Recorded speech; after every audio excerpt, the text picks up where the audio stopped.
Hello students, राज PCM world YouTube channel पर आप सबका स्वागत है।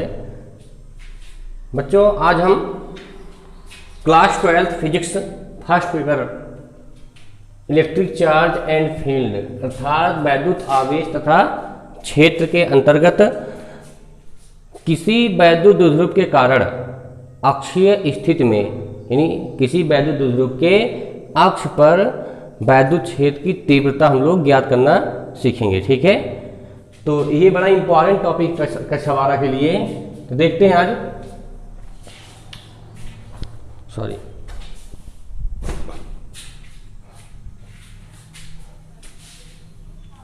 देखिए बच्चों,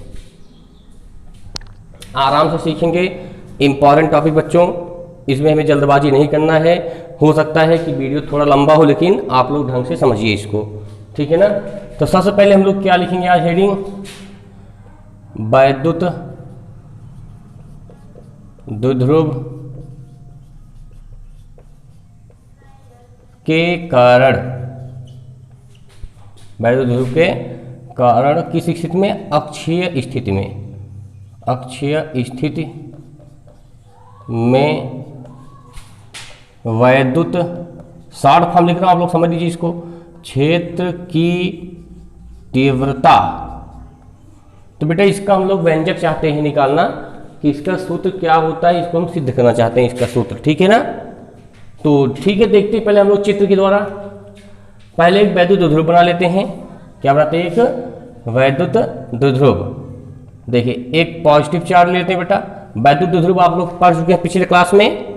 किसे कहते हैं, एक ऐसा निकाय जिसमें दो समान परिमाण के किंतु विपरीत प्रकृति के आवेश एक दूसरे से निश्चित दूरी पर होते हैं। तो निश्चित दूरी पर क्या मान लीजिए, एक अन्य चार्ज मान लीजिए यहाँ से, जैसे थोड़ा डिस्टेंस बना के चलो। देखिए यहाँ से ले लीजिए बेटा, एक आवेश प्लस क्यू ले लीजिए, इससे कुछ दूरी पर मान लीजिए एक चार्ज क्या है, माइनस क्यू है बेटा। यहाँ से दो चार्जेज हैं। ठीक है ना। इनके बीच की दूरी क्या है, निश्चित है। निश्चित मतलब कुछ न कुछ मान लीजिए इसमें निश्चित हो, यानी 2L मान लेते हैं। ठीक है ना। अगर आपने मेरा ये वैद्युत द्विध्रुव का क्लास ना देखा हो तो आप इसको जा करके देख लीजिए और समझ लीजिएगा इसको बढ़िया से। ठीक है ना। इसका मध्य बिंदु यदि हम O मान लें बेटा, तो यहाँ से क्या हो जाएगा, 2L मतलब यहाँ से इसकी दूरी भी L होगी और ये दूरी आधी आधी हो जाएगी, मतलब 2L का आधा क्या होगा, L और L हो जाएगा। ठीक है। अब आगे बढ़ते हैं। पोजीशन कह रहा है वैद्युत द्विध्रुव के कारण, हमने वैद्युत द्विध्रुव बना लिया। अब इसके अक्षीय स्थिति में, अक्षीय मतलब होता है अक्ष पर। ये जैसे मान लीजिए मार्कर है, तो अक्ष का मतलब होता है कोई एक पॉइंट या तो इसके इधर सीध में लीजिए या तो इधर सीध में, इस साइड, या तो ऐसे लीजिए आप या तो फिर ऐसे लीजिए। यहाँ भी जो पॉइंट होगा इस जगह वह भी अक्षीय कहलाएगा, ये भी अक्षीय कहलाएगा। इसका मतलब इधर ले लो पॉइंट, चाहे इधर ले लो, क्योंकि वैद्युत क्षेत्र की तीव्रता दोनों तरफ ज्ञात की जा सकती है इसकी। ठीक है ना। अक्षीय स्थिति में बोले तो यहाँ से मतलब इस सेंटर पॉइंट से आप कितनी दूरी पर, R दूरी पर मान लीजिए क्या है, एक बिंदु, एक बिंदु क्या मान लीजिए यहाँ से P, जो इन दोनों आवेशों के द्वारा उत्पन्न वैद्युत क्षेत्र के भीतर स्थित है। यानी हमें इस वैद्युत द्विध्रुव के कारण इस बिंदु P पर, जो कि इन दोनों इस वैद्युत द्विध्रुव के अक्ष पर स्थित है, इस बिंदु पर हमें क्या ज्ञात करना है, वैद्युत क्षेत्र की तीव्रता ज्ञात करनी है इस द्विध्रुव के कारण। तो जिस बिंदु पर हमें इसको डिस्टेंस R मान लेते बेटा, D मान लो, R मान लो, इससे कोई दिक्कत नहीं होनी है। तो देखते हैं, सेंटर O से मानते हैं, ये सेंटर O है बेटा इसका, यहाँ देख लेना आप लोग। इसका मध्य बिंदु क्या है, O है।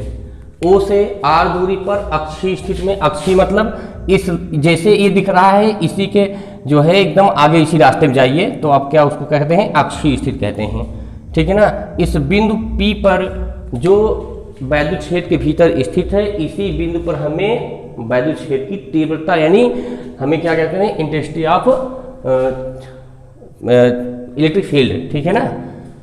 ठीक है, देखते हैं। तो हम लोग क्या करें बेटा, यहाँ से ये प्लस क्यू है, तो प्लस क्यू के आवेश कारण इस बिंदु पर वैद्युत क्षेत्र की तीव्रता किधर होगी, वैद्युत क्षेत्र दिशा इस साइड होगी, बाहर की ओर। ये आपको डायरेक्शन समझना पड़ेगा। क्यों? क्योंकि हमने बताया था कि वैद्युत क्षेत्र की तीव्रता एक सदिश राशि होती है जिसमें एक दिशा होती है और परिमाण भी होता है। तो प्लस क्यू आवेश से हमेशा वैद्युत क्षेत्र क्या होता है, बाहर की ओर जाता है। तो प्लस क्यू के कारण निकालेंगे तो बिंदु पी पर बाहर की ओर दिखाना पड़ेगा। इसको लेट कर लीजिए, इसको मान लीजिए आप लोग E1। बेटा ध्यान से समझना इस चीज को, यानी प्लस क्यू आवेश कारण उस बिंदु पर बाहर की ओर तीव्रता है और माइनस क्यू आवेश क्या करेगा, इसकी दिशा में वैद्युत क्षेत्र तीव्रता होती है। यानी वैद्युत क्षेत्र की दिशा जो होती है वह माइनस क्यू आवेश की तरफ होती है। तो इसी बिंदु पर हमें निकालना है, बिंदु पी पर। तो इसकी दिशा किधर होगी, इस साइड होगी, अंदर की ओर, इसकी तरफ होगी। इसको आप लोग लेट कर लीजिए E2। क्या यहां तक आप लोग श्योर है? एक वैद्युत द्विध्रुव मान लिया, इसका कुछ नाम रख लो A और B। एक वैद्युत द्विध्रुव है जिस पर आवेश क्रमशः प्लस क्यू और माइनस क्यू है, क्योंकि वैद्युत द्विध्रुव एक ऐसा निकाय होता है जिस पर समान परिमाण के दो विपरीत आवेश एक दूसरे से निश्चित दूरी पर होते हैं। उसी निकाय को ही वैद्युत द्विध्रुव कहा जाता है। ठीक है ना। अब इसके मध्य बिंदु से हमने अक्षीय स्थिति में r दूरी पर एक बिंदु P मान लिया जो वैद्युत क्षेत्र के भीतर स्थित है। इस बिंदु P पर हमें क्या ज्ञात करना है बेटा, इस द्विध्रुव के कारण कितनी वैद्युत क्षेत्र की तीव्रता यहाँ पर उत्पन्न हुई। तो हम प्लस क्यू कारण देख लिए, बाहर की ओर वैद्युत क्षेत्र तीव्रता होगी दिशा, और माइनस क्यू कारण अंदर की ओर दिशा होती है। ठीक है ना। अब हम इस बिंदु P पर परिणामी तीव्रता निकाल लेंगे। इसमें आप लोग लिख लेना कि माना वगैरह को जो लिखना पड़ता है आपको, कि माना एक वैद्युत द्विध्रुव AB है, ठीक है ना, जिस पर आवेश क्रमशः माइनस क्यू और मतलब प्लस क्यू और माइनस क्यू है, इनके बीच की निश्चित दूरी 2L है। ये सब तो आप लिख ही सकते हो, दिक्कत थोड़ी है। ये सब आप लिख लिया करो, इसको पेपर में आप लिख देना इसको, ठीक है ना। और इसके मध्य बिंदु से r दूरी पर अक्षीय स्थिति में एक बिंदु P है जो इनके वैद्युत क्षेत्र के भीतर स्थित है। ऐसा नहीं वैद्युत क्षेत्र से बाहर है वह बिंदु, ऐसा नहीं है, वह वैद्युत क्षेत्र के भीतर ही स्थित है। कहीं मान लीजिए आप, इधर मान लीजिए कहीं, मतलब मान लीजिए कि यहाँ तक वैद्युत क्षेत्र उत्पन्न हो रहा है बच्चों। ठीक है ना। अब इस बिंदु P पर हमें इन दोनों आवेशों का क्या निकालना है, इलेक्ट्रिक फील्ड का इंटेंसिटी ज्ञात करना है। ठीक है ना। देखिए यहां से क्या करेंगे, इन दोनों का परिणामी निकालेंगे। तो देखते हैं बेटा, आप लोग देखो क्या करेंगे। देखिए सबसे पहले क्या करना चाहिए हमें, प्लस क्यू से निकाल लो, कोई दिक्कत, आप जो मर्जी आपकी, पहले प्लस क्यू से निकाल लो तीव्रता। E1 का मान तो लिखेंगे प्लस क्यू आवेश के कारण, ठीक है ना, प्लस क्यू आवेश के कारण कहां पर, P पर, अर्थात बिंदु P पर वैद्युत क्षेत्र की तीव्रता, लिख लिया वेक्टर E बराबर, आप सारे बच्चों को पता होना चाहिए कि वैद्युत क्षेत्र तीव्रता का सूत्र मैंने बताया था कि किसी बिंदु आवेश के कारण क्या होता है, E = 1/4πε0 q बाई डिस्टेंस का स्क्वायर।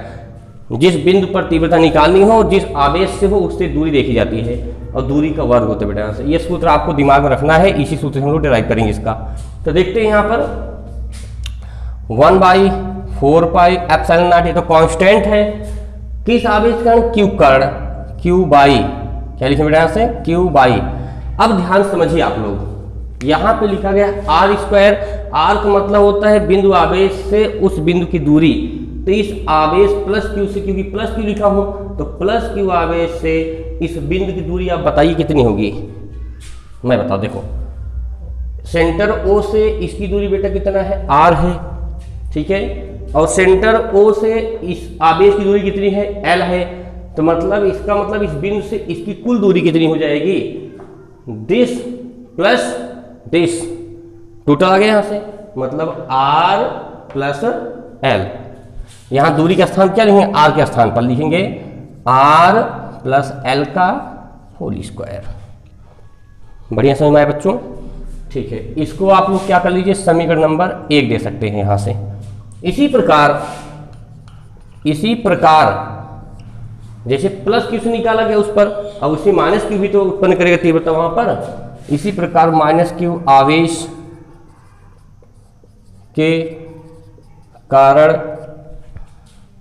प्लस माइनस क्यू आवेश के कारण क्या, बिंदु P पर, मतलब P पर वैद्युत क्षेत्र की तीव्रता, देखो बेटा यहाँ से क्या हो जाएगी, E1 उसके कारण, यानी इसके कारण E1 माना है आपने, तो इसके कारण आपने क्या लिखा है, E2 दिया, तो E2 मान लिखा यहाँ से लिखेंगे E2 बराबर, सूत्र यही लगा, ये बेसिक फार्मूला यही है, 1/4 पाई वैद्युतशीलता निर्वात की इंटू आवेश Q बाई R स्क्वायर, दूरी का स्क्वायर मतलब इस आवेश माइनस Q जो है, इसकी इस बिंदु से दूरी बताइए कितनी होगी, तो इसकी दूरी हमेशा सेंटर से नापेंगे, तो यहाँ से है R, लेकिन आपको यहाँ पहुँचना है, तो क्या करेंगे बेटा, इस R में से ये पीछे का L जो है इतना भाग, इस L भाग को घटा दीजिए, अर्थात R वाली पूरे ऊपर भाग से, यानी यहाँ से लेकर यहाँ वाले में से जब तक आप इतना नहीं घटाएंगे तब तक आप यहाँ से दूरी नहीं पता कर सकते, ठीक है ना। जैसे मान लीजिए यहाँ से पूरा 10 है और यहाँ से मेरा 4 है, तो ये 6 कैसे पता लगेगा, जब 10 में से 6 घटा तभी पता लगा उधर कितना बचा। तो क्या करेंगे यहाँ बेटा, R में से इस L को घटा करके स्क्वायर, क्योंकि R का स्क्वायर है, यहाँ से समीकरण नंबर क्या मान लीजिए बेटा, यहाँ से आप लोग इसको 2 दे दीजिए, यहाँ से अच्छे समझ में आया, ठीक है।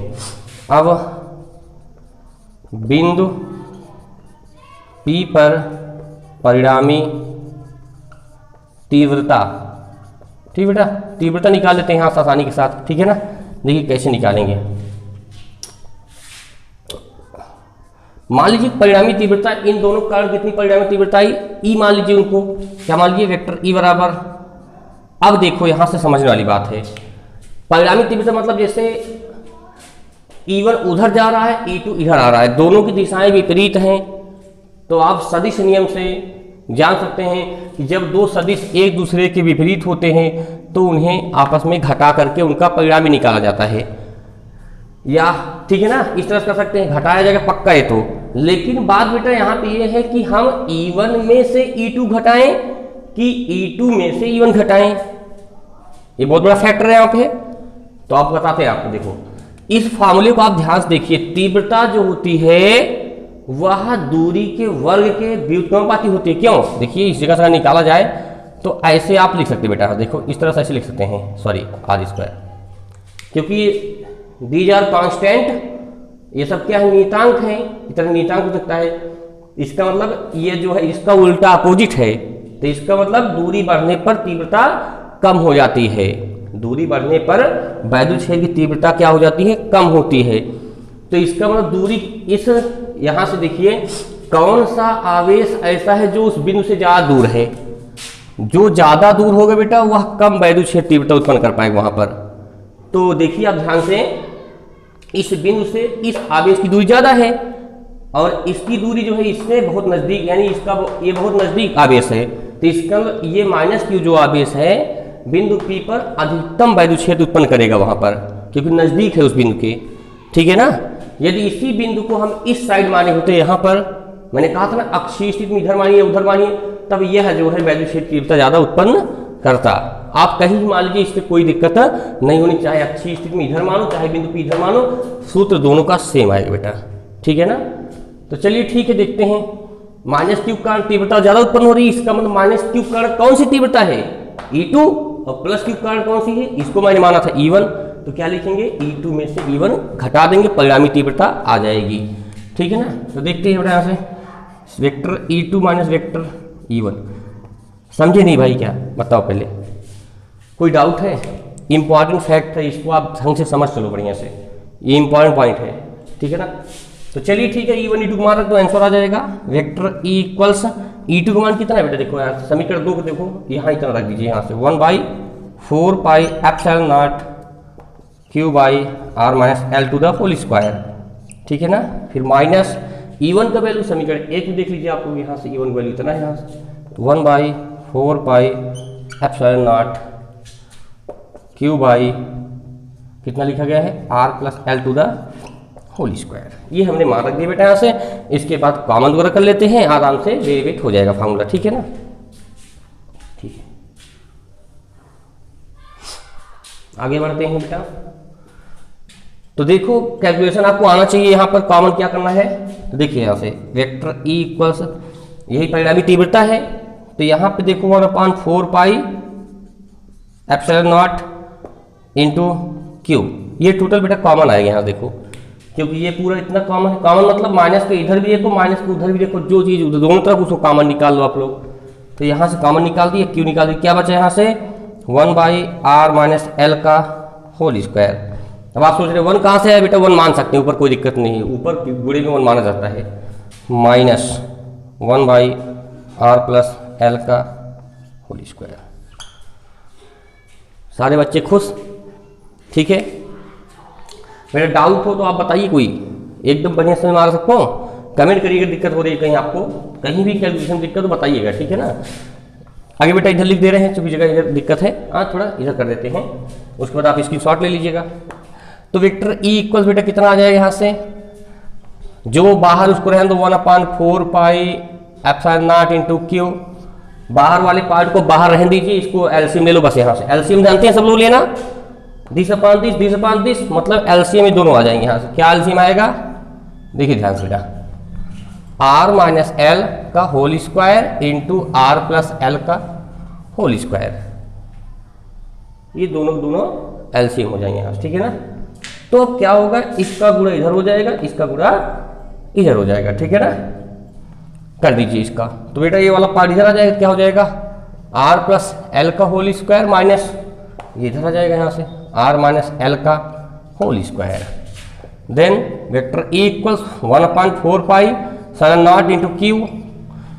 अब आप देखो ध्यान से बेटा, इसका गुणा कर दो, इन दोनों ब्रेकर्स के बीच में गुणा चिन्ह है तो गुणा कर दीजिए।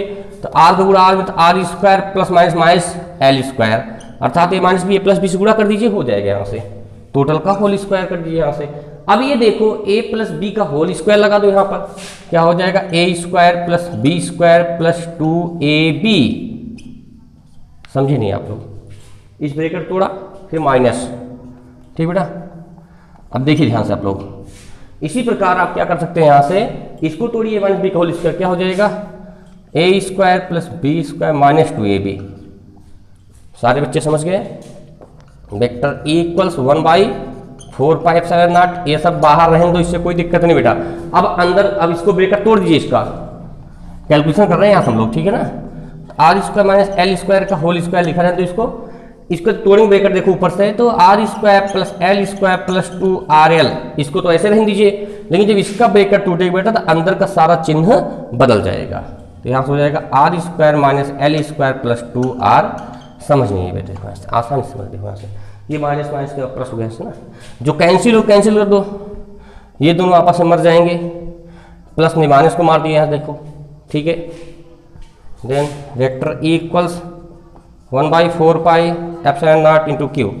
अब देखो बेटा क्या बचेगा यहाँ से, 2RL दोनों प्लस में है, जुड़ जाएंगे, 2RL मतलब 4RL हो जाएगा, कितना हो जाएगा 4RL अपान, इसको ऐसे ही रहने दीजिए यहाँ से।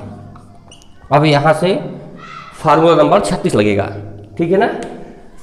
अब आप पहले इसको स्क्रीनशॉट ले लीजिए बेटा, उसके बाद हम आगे बढ़ते हैं थोड़ा सा, इसको आप स्क्रीनशॉट ले, मैं थोड़ा हट जाता हूँ, ठीक है ना। बड़ा इंपॉर्टेंट टॉपिक बेटा है, ठीक है ना, थोड़ा सा यहाँ लिखना पड़ेगा, 2 लाइन बची है, ठीक। चलो जल्दी से, ओके ले लिया, ठीक है। इधर मैं यूज कर दे रहा हूँ थोड़ा बेटा, समझना इसको आप लोग, ठीक है। ये देखो यहाँ से आसानी से हो जाएगा, बहुत आसानी से। और पेपर में आता है बेटा 4 नंबर का आता है, 4-5 नंबर का। तो यहाँ से आ जाएगा vector E equals 1/4 pi epsilon nought into Q. अब यहाँ पे खेल देखिए इसका, 4RL लिख लीजिए, 4RL बाई। अब देखिए आप चित्र जो थे, देखिए यहाँ चित्र है ना, अभी हम तो ये चित्र मिटा दिए, चलो ठीक है, बच्चा है। आप ध्यान से देखो बेटा, ये जो डिस्टेंस इसका यहाँ से डिस्टेंस कितना माना गया बेटा, R माना गया, देखो यहाँ से। और ये जो है कितना है, यहाँ से यहाँ तक L लिखा गया, देखो यहाँ से, ठीक है ना। तो यहाँ से क्या हो जाएगा, R की तुलना में L का मान बहुत नगण्य है, मतलब छोटा है। क्या है, नगण्य नहीं, मतलब आप इसको बहुत छोटी राशि मानिए। जैसे 1 किलोमीटर के मुकाबले 2 सेंटीमीटर कितनी दूर हो बताइए। अगर कोई कहे 1 किलोमीटर और 2 सेंटीमीटर में कितना फर्क है, तो बहुत फर्क होता है बेटा उसमें, ठीक है ना। यानी 1 किलोमीटर के हिसाब से 2 सेंटीमीटर एक बहुत ही छोटी राशि है। तो यहाँ पे आप अगर 1 किलोमीटर का स्क्वायर कर देखिए आप, और 2 सेंटीमीटर का आप पॉइंट में लेके देखिए स्क्वायर करिए, तो दोनों में बहुत फर्क है। मतलब जैसे कहा जाए 0 पॉइंट, ये कोई चीज़ लिखी गई ऐसे है कोई चीज़, इसका स्क्वायर कर दो तो क्या आ जाएगा, 0.001 आ जाएगा यहाँ से। तो ये और छोटी हो गया ना, कोई चीज़ यदि देखिए पहले से ही छोटा हो और उसका आप स्क्वायर कर लीजिए तो और छोटा हो जाएगा। जैसे यहाँ देखिए आप लोग, एल था ही, एल छोटा था, एल का स्क्वायर करें तो और छोटा हो जाएगा, फिर इसका बेटा स्क्वायर करो बहुत छोटा हो जाएगा, मतलब नगण्य हो जाएगा। तो आप समझ सकते हैं इस बात को कि यहाँ पे क्या करेंगे, से R most greater than L, R का मान एल की तुलना में बहुत ज़्यादा है, तो एल स्क्वायर क्या हो जाएगा बेटा, यहाँ से नगण्य होगा। क्या हो जाएगा, नगण्य होगा। ये बात आप ध्यान देना विशेष तौर पर। तो लिख दीजिए यहाँ से, नगण्य कर दीजिए, क्या बचा यहाँ से, आर स्क्वायर का स्क्वायर बचा, क्योंकि एल स्क्वायर नगण्य होगा, गणना नहीं की जाएगा, एल स्क्वायर को छोड़ना पड़ेगा भाई वहाँ से। अब देखिए vector E equals 1/4 pi epsilon not Q, अब अंदर क्या बचा 4L/r³। समझे नहीं बेटा, यहाँ देखो, क्योंकि यहाँ r 1 पावर है, r पावर 4 हो जाएगी। यहाँ देखिए लिख दे रहा हूँ भाई, आप समझ लो, नहीं समझ नहीं पाओगे। देखो यहाँ से r पावर 4 हो जाए, 4RL/r² 4 हो गया यहाँ से। देन e इक्वल्स यहाँ क्या 1/4 pi epsilon not Q 4L/r³, यही तो बचा, r से एक घात कट गई इसकी, तो e इक्वल्स कितना आ गया यहाँ से, देखिए 1/4 पाई एप्सिलॉन नॉट इंटू कितना, इसको आप ना एक काम करो, 4 को आप बाहर लीजिए, 2 इसका बाहर लीजिए, यहाँ ले सकते हैं q इंटू 2l। ये बात आपको समझने वाली है। देखो यहाँ से 4 को आप क्या लिख, 2 गुणे 2, 4 को 2 बार लिख सकते हैं, 2 2 कर सकते, 2 दूनी 4, q को अंदर भेज दिया तो q इंटू 2l कह सकते हैं, इसको गुणा करिए, 2 दूनी 4QL, 4QL दिखाई पड़ रहा है कि नहीं, वही चीज़ है। बटे कितना है बेटा, r³, चूंकि p equals q into 2l। बेटा ये फार्मूला होता है वैद्युत द्विध्रुव आघूर्ण का, याद करिए सूत्र को, मैंने बताया था ना कि वैद्युत द्विध्रुव आघूर्ण का सूत्र क्या होता है, q इंटू 2l। जहाँ पे q इंटू 2l लिखा गया वहाँ आप p लिख सकते हैं। So vector e equals 1/4 pi epsilon not 2, और ये क्या हो गया बेटा p, सूत्र से देखिए यहाँ से, अपान कितना r³। ये बातें आपको समझ में आई बढ़िया से। यही अक्षीय स्थिति में वैद्युत क्षेत्र की तीव्रता का सूत्र होता है जब किसी बिंदु पर निकालना हो, ठीक है ना, न्यूटन प्रति कूलम, फिर का मात्रक होता है न्यूटन प्रति कूलम। यदि यह निकाय कहाँ रखा जाए बेटा, निर्वात के लिए, किसके लिए है बेटा, निर्वात, ये निर्वात की स्थिति है, लेकिन जब निकाय को कहाँ रखा जाए, किसी मीडियम में, किसी माध्यम में रख दें तो उस माध्यम का परावर्तनांक यूज करेंगे, परावर्तनांक, ठीक है ना। तो यहाँ पर क्या करेंगे, उसका डाइलेक्ट्रिक कांस्टेंट यूज कर देंगे वहाँ से। Then E equals 1/4 pi epsilon nought into K, Q नहीं P है, 2P/r³। ये यहाँ वेक्टर लगा देना, वेक्टर यहाँ पर, यहाँ वेक्टर लगाए, ठीक है ना।